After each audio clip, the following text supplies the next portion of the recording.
Hey everyone, welcome back to another episode of Drop Your Noise. If you are new, welcome. My name is Cutie. Have you ever thought about the idea of reinvention? Do you really reinvent yourself or are you really evolving? Hear me out. I have traveled the world and lived in so many places, and by now I've realized that the country is not what makes me feel at home. But every time I move to a new place, I've always felt the pressure or the angst that I had to reinvent myself. And this pressure can get to me. And I thought it was just between my ears. So anyway, as I am here, I met Camila, and when I sat down with her to have the conversation about how she has transitioned from one country to another country, how did she do it? Turns out in something she said very profound, which is you don't change, you expand. You don't change, you expand. And I was like, oh, that's like evolving. But anyway, so that really piqued my curiosity. And I wanted to hear her journey and how she's got through all those different phases and how, as a mom, as a working person, how does she achieve this or how does she go through it? I hope this inspires for you to look into your own life and ask yourself, are you really reinventing yourself or are you just constantly evolving? So tell me, you're from Colombia originally. What brought you all the way to Dubai? Let's start there. Oh my goodness, it's going to be a long journey. Let's go for it. I love to explore. I am a very curious woman. Mm. Since very little, I like to know about how things work, how cultures interact with each other, the origin of things. So I started my career and my life, not my career, my life, because before of it, I'm Camila. So I started my life in Colombia, and I lived on the outskirts of the city. So it was surrounded by lots of greenery, lots of nature, lots of connection with the environment that I was in. And there was always a fascination to see, like I was telling you, new cultures and new things and explore. This Uh, childhood? yes, yes, I always liked that. So my dream was to go in Colombia. Back then, Argentina was one of the biggest and most interesting cities for me growing up. So I took the opportunity back in college. They did a program of exchange with the Universidad de Buenos Aires. And I was lucky enough to be selected for that project. And I lived there for 9 months. So when I was there, I was 22 years old and I saw another and very different world. In Colombia, Colombia population is very homogeneous. We only speak Spanish. We are all Catholics. It's very homogeneous, even though the regions in Colombia are very, very different. But Really? yes, like, Interesting. yeah, it's completely different to be from Bogota, where the weather, because we don't have seasons, we have thermic floors. So it's Mhm. very stable. So the weather is always the same. We dress the same way all year long. But lucky for us, when you go down the mountain, you have all these thermic floors and you start feeling spring. Like when you go to a city that is 2 hours from mine, where we used to have a weekend house, because it's not a summer house, it's a weekend house where you can Yeah. go and go to the pool. So you can really, you put your windows down, and my daughters also experience it. Like you smell spring, you smell how different the weather is becoming. So Oh, seeing beautiful. these differences as you are a child, I think that's what started to ignite this thirst for seeing more and seeing how the world is so different. So back to my story, when you go to Argentina and you see that there's a different culture because they're very highly influenced by Italy. So you really see how different that city feels, very much European, contrasted with Bogota, where I grew up. So after having that experience, I said, okay, what's next, And I am very academic. I love learning. I love studying. I wanted to do a master's. I didn't know at the moment in what. I was an industrial designer by trades because, like I was telling you, I'm very curious. I love how to know how things work and how you can make your life or anybody else's life better with objects. So that's why I Yeah. started industrial design. So then my passion with textiles started, and I understood that really fashion is art that you wear, and you express so much of your personality with what you're wearing. Like the first impression is not when you start speaking, is when you see someone. Your outfit, your garment tells so much about you that it's part of your identity, shown to everybody before you even open your mouth. So I fell in love with textiles, with fashion, and I went to Milan. Mm-hmm. I was doing a master of fashion in Politecnico, and there it's a very it's a hub for students. There's a lot of people that come to Milan to study different careers. It's not Yeah. only fashion and design, but business. And that's when I started to discover the importance of sense of community and how much you build new families or networks as you move across. So Give me an example. so I was lucky enough that a friend of a friend, how everything starts, Yeah. introduced me to a Peruvian girl, which is Mhm. fantastic and it's in my heart always. She was my first, like a new family.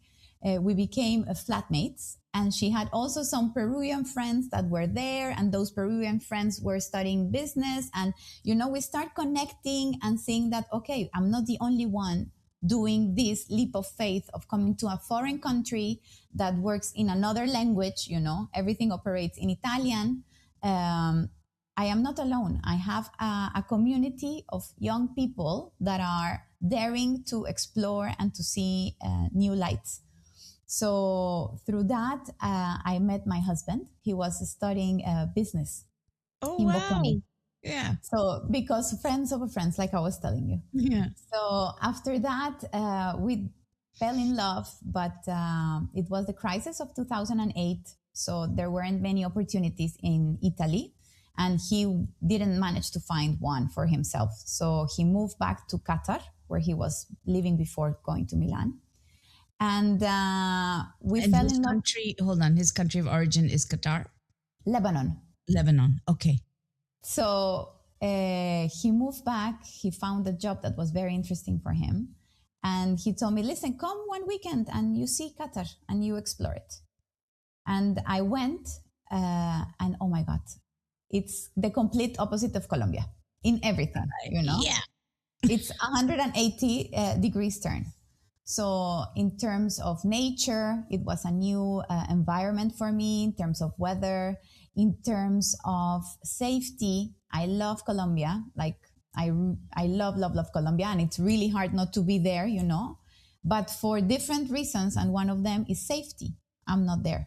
And Qatar is super, super safe, like in any way. As a woman, you feel absolutely safe, and nothing is going to happen to you there. That Yeah. was a feeling that you don't have in most of the countries nowadays, not Yeah. even my country of origin. Yeah. So I fell in love with the place, and we got married. I moved there, and it started my exploration of different cultures, because then after I wanted him to see Colombia and to understand what it is, to Yeah. be in Latin America and all the beautiful colors, not only of the nature, but of people. People are very warm, very welcoming. So I wanted him to explore that. We lived there. Then we moved to London, where we were there for 7 years. And then we moved to Dubai. So it's been a passage through many, many countries. I've been living in 6 countries over my lifetime. Mhm. And this is such an enriching place. And like you said, that's what brought me to Dubai, all this exploration and all these things. Did you find it? There was a period you said you went back to Colombia with Hmm. your husband. How many years were you there?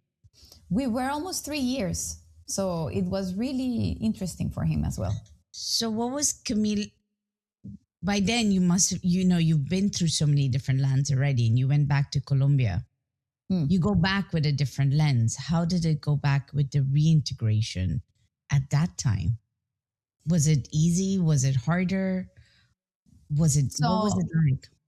the thing is that when you move around a lot, it doesn't change you, it expands you, you know? So Doesn't change you, it expands. Oh, I like that. If it doesn't change you, it expands you. yes, you enrich your soul, you enrich your knowledge of different languages, cultures. Like I now currently speak 5 languages. Mhm. So you really expand and you get the chance to reinvent yourself. So of course the Camila that left Colombia was not the same that came Yeah. back. I didn't come back alone, you know. I came back with someone that was not from that country. So also it's not the responsibility, but you have a sense that you are taking care of someone now, you know, that is not Yeah. from there, and you want to make them feel as much as you can as home. So, and that's one thing that through all this passage, like really for me, home is not a place, you know, like What is home honestly, for you? for me, home is having my close network that in this moment is my husband and my 2 daughters. And because of this warmness and because of this emotional strength that Colombians have, my parents, even though physically they're not here with me, they are because I talk to them. Even now with the time difference of Dubai, I speak to them almost 2 times per day. You know, when they're gonna go to bed and I'm starting my day, that it's Uh-huh. 7 a.m. here, 10 p.m. in Colombia. And then after work, I talk to them at 5 p.m. Dubai, that it's 7 a.m. for them.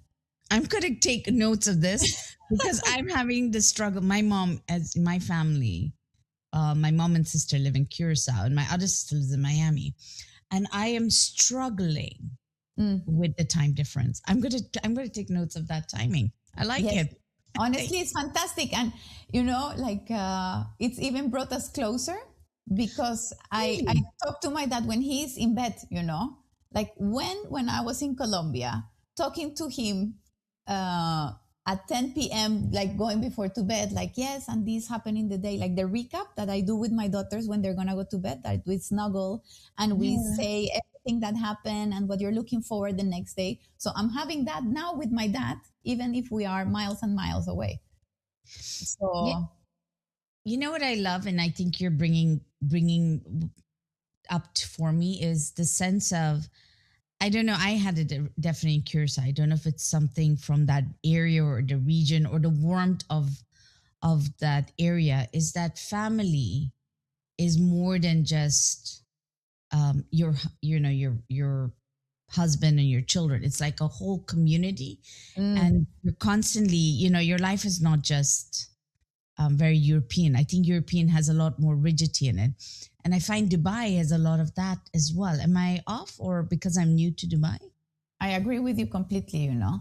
And it's in my perspective, it's because there's a lot of like Arab families are the same. Like I tell you, because my husband is Lebanese and it's the same. It's if I was married to a Colombian, you know, it's the same sense of unity, of Yeah. belonging, of emotional ties, you know. So it is very much the same. It's completely the same.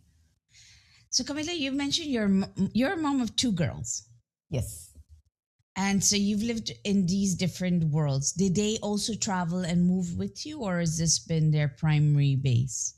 So they were born in Colombia, and my eldest was 2, almost 3 when we moved, and my youngest was 10 months.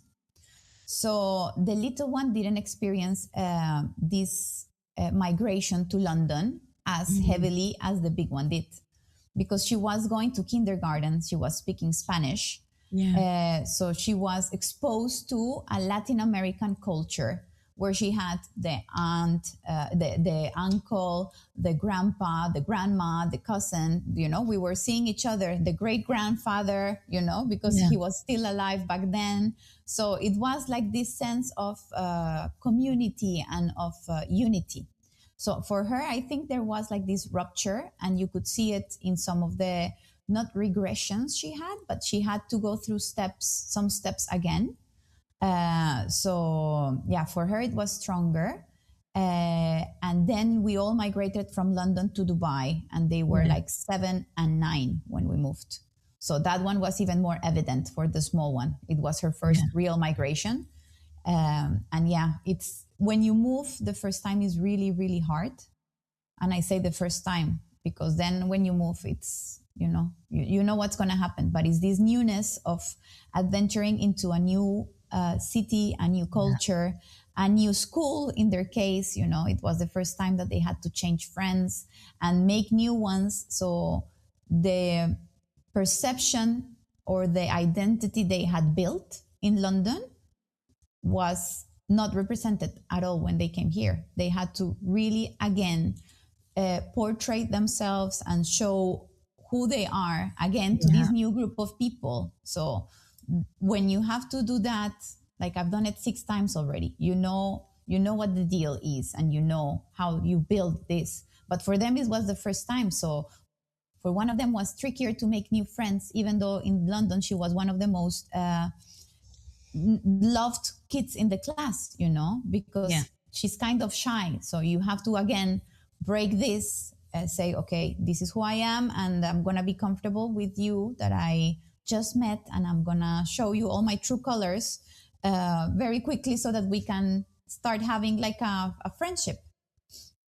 It's actually, I never thought about it, but that's a big step for the children. Mm. It's like a grief in some respects of your old life and you didn't realize it, and an integration at the same time. And as a mom, you have to navigate that as well, even though you're used to it for yourself to migrate. It also redefine the way you were as a mom, because now you're migrating again, but at different ages. Wow. So that's a very interesting question. And it's very complex, because like Yeah. I was telling you, when I moved to Colombia, I had the not responsibility, but I was with my husband and I wanted to make him feel very comfortable. So I was not just thinking about my feelings and what I had to do again to adapt, but also having like that support for him, you know? Mhm. And now that we moved to Dubai, I had these two little girls that are a very sensitive and challenging age, because they are in between, they're not kids, babies anymore. They're not toddlers, but they are not teenagers. So they are in between these two phases that it's very challenging also from a neurological aspect. Your brain Yeah. is reconfiguring and it's forgetting some things to rewire them and transition into this new stage. So yes, it was very much challenging and much harder than the previous 3 migrations because of this, because you're not only thinking about yourself, you are prioritizing their well-being above yours, because that's what moms tend to do, so Yeah. it was challenging in that aspect. And also, while navigating these emotions, I was having to deal with my own, in the sense that in London I was an entrepreneur, so I was taking Yeah. care of my own time, and I was in my afternoons were with the girls. So for me, it was also like a rupture. And like you said, it feels like a grief because I had to bury that stage of my life when I was in control of my time and navigating what I wanted to do in the afternoon with the girls and having all this freedom and this power. And out of the sudden, it was lost. So my afternoon with the girls were gone. I just had to come back like at bedtime and have the snuggle, but missed all the other beautiful things that you get when you're with them. So it's very challenging. And this is one of the toughest migrations I've had to, because of this, because I was also changing completely my professional life. So it was a lot of changing and a lot of grief. And when I was in London, I had an amazing community. Like we were like sisters, like all Colombians that we have migrated there, all with kids the same age. So it's very hard to leave that adoptive family behind as well that are the ones to help you navigate these kind of emotions, you know. Like I Yeah. used to be struggling in London, and my friend will come over and, okay, I'll take care of the kids, 2 seconds, you go and have a coffee, or come, let's have the coffee together. We put the kids in the playground and we navigate what you're feeling. Because when you have a closed network, and when you're completely honest and you don't try to pretend that everything is okay so that people see me that I'm strong. No, Yeah. like being strong is being able to talk about your feelings, you know, and to open to people. So that's very hard. To open to people is very, very hard.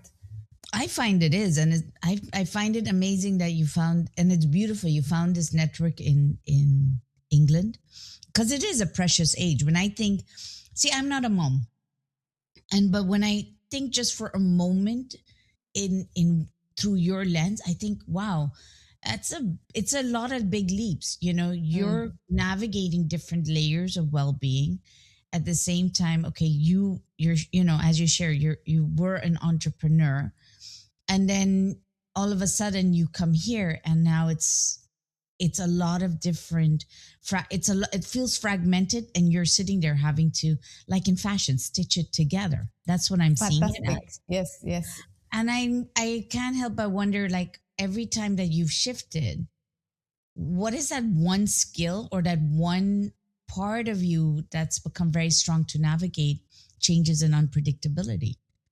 Because even entrepreneurial has that unpredictability and Mm. and uncertainty to some degree. You know what I Yes, mean? yes. So I think that one of the skills, or one of the things that is one of my main pillars, Yeah. is to be positive. So I'm a really positive person, you Yeah, know? you are. I've seen it. So really, is this is like, you know, like they say, this also shall pass. This is a chapter, Mhm. this is an episode. You will thrive, and you will find the resources, the skills, the patience, the positivity to be able to transition to it. So I think to stay positive and to stay true to yourself, and to really believe in yourself, that's for me the biggest asset that somebody can have. And I think that some people don't find it, is because when you're too close to yourself, you see things small, you know, you lose perspective. So you say like, oh no, I am not, I don't have the courage, I don't have the power, you know, because you see it very close to it. But when you think the bigger picture, and you start understanding, and really, like, when you put things into perspective, and you say like, this challenge that I'm having is nothing, there are really people that are struggling now, you know. So because our world is very, very diverse, like, even though I have moved in 6 countries, I Yeah. have lived within a bubble. You know what I mean? I haven't, Tell I me. always see, because of my background and my upbringing, when I move, I Mhm. have been lucky enough and blessed by God. Honestly, I am very religious as well, that I have been always in the rainbow, or the pink bubble of that city, you know? Like my city, Bogota, is very big, and you can see Yeah. like these social differences. So Yeah. it's been very easy to move because of this as well, you know? Like I have always moved, even though it's challenging, I haven't had really difficulties or struggle with economical challenges, or, you know, these kind of things that are very difficult to navigate as well. So Yes. when I see my problems, I say like, honestly, I don't have a problem. Honestly, I can power through this, because compared to other people that are really suffering, or that are really having a hard time, I this is nothing, you know. Like, so it's to put things into perspective and stay positive. Yeah. Now, when you put it in that context, because a lot of my listeners may be not aware of it, but when you live in down in Latin side of the world, even though we're Dutch island, we were very influenced by the Latin culture, very influenced. We have Caribbean in flavors, but Mm, one thing besides putting all that to one side, it's always been about survival, I found. And so you do see those different social classes, and it does change your perspective, whichever Mm, and wherever you are, on how you take actions and how much is in your favor. Unfortunately, the word is mm. in your favor. And so Yes. I do understand that. And what I find, but yet I find it striking that you say it's a bubble. I love that it's about positivity. But how does the positivity then translate into taking a risk? Let me explain. So, when I was thinking about how you leaped from being an entrepreneur, and you stayed in fashion, from my understanding, you've stayed in Mm-hmm. fashion throughout. Fashion always moves, it changes also. I'm very ignorant about it, but I would think that. And so you came back, you come into Dubai and you take a career path, but in a way, a lot of people say, oh, that's safe.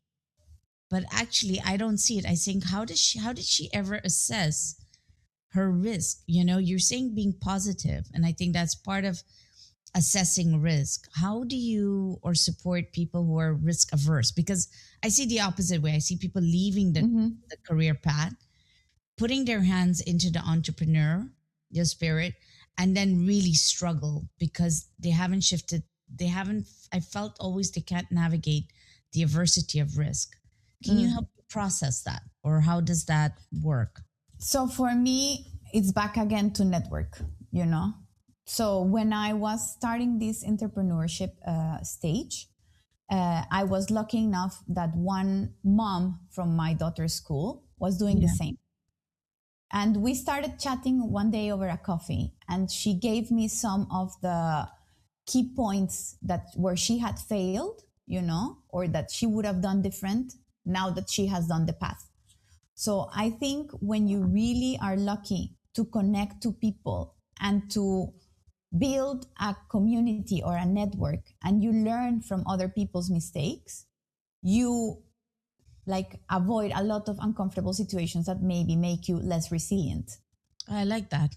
So, and then it becomes like a pay with forward situation, you know, Yeah. and you really want to keep continue building this strength, and you are the one that is more knowledgeable and can advise people on how to navigate and not make the mistakes you make or the mistakes the previous person made, you know. So I think more than positivity is to surround yourself with people and don't be afraid to ask, you know. I don't think, like, the worst thing that can happen is that they don't give you the answer you wanted, or that they um, ghost you and don't help you, but at least you tried, you know. So it's this mindset of, okay, people are doing it, like, and you're surprised, like some people are very generous with their knowledge, you know. There are some people that really like to share their experiences and say, like, you know, I had a hard time doing this. Why, if I can spare someone this pain, why not doing it? So don't be afraid and ask questions. Like, don't be shy. If you see someone in a room and you know that person, it's in a more advanced path, or you have been following them via social media, LinkedIn, or whatever it is, and you know that person has the skills, approach them. You know, the worst thing that can happen is that you get a rude response, and that's it, you know, and that should also pass. But don't be afraid to reach out to people. So how do you tackle the imposter syndrome inside? I'm like, wow. Which, I mean, I see the strands, but I would love. I mean, if you had to say, okay, somebody comes up to you and say, Camila, how do I handle my imposter syndrome? What would you tell them? Oh my goodness, I can relate completely, you know, because some days I say, like, really, they're trusting me with this? Like, how did this happen, you know? And then again is the perspective. When you're seeing it from so close, when you see Yeah. things from your own eyes, you see that it's like, oh wow, what am I doing here? But other people might be seeing you through different eyes, and that's why they're entrusting you with what they're giving you to do, or the situation you end up being recognized for, or, you know, this is because you're too close to you and you don't see the greatness that it's inside of you. So, but yeah, imposter syndrome is, I think many people have it, in any industry. I think I've come to this acceptance that imposter syndrome is part of life. So just leverage it. Mm, I yes. I just that's my form of that positive. You say positively. I'm like, okay, now you showed up. What do I need to do with you? But one thing I have had an imposter syndrome, and I have to tell everybody about this. I went. You did this wonderful event for Coffee with Expats with where you're currently placed in your company, and you gave us such an amazing introduction about changing our style or re-understanding our style Mm, mm, and in the way we approach our clothes. And especially now when I'm moving into this new chapter, new phase of my life where my age has changed, my body is giving me a whole different story. I wake mm, up with a lot of sometimes you don't think, but it feels a little stressful, like where is this journey mm, going to take me today? And so when I went for your event and I bought only just simply two outfits. And just in those, but I bought them with what you shared in mind. And that's what I loved about it, is that you spoke about how a woman could feel and the material and the texture. And it felt like I was walking to your passage journey of your life. You do mm. something very interesting in how you see a woman in her day and age now. And I really appreciated that. So if you had to give anybody who's going into their career transitions, to me, it's like changing those clothes. Mm. What are your Good. top threes, you would say? All right. So, are you always reinventing yourself or are you evolving? Did this episode make you think and look at your life on how you are taking something every step of the way, whether big or small in your journey, and you evolve and work with it? Maybe just having that fresh perspective. Because I know at some point, I always felt like when I had to reinvent myself, meant that I had to start from scratch. But I actually, everything from my yesterday helped me to bring me to where I can go tomorrow.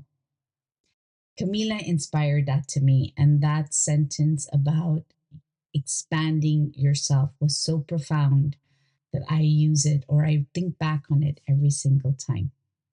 I hope you enjoyed this week's episode. And if you have thoughts around it and you want to share it with me, have you ever thought of joining my Substack newsletter? Ever so often, I drop my ideas, my thoughts, my insights, and I'd love to hear what yours are around it as well. And if that is something for you, be sure to subscribe. The link is always in the description. Hey, take care. Have a good one. Tune in for the latest edition.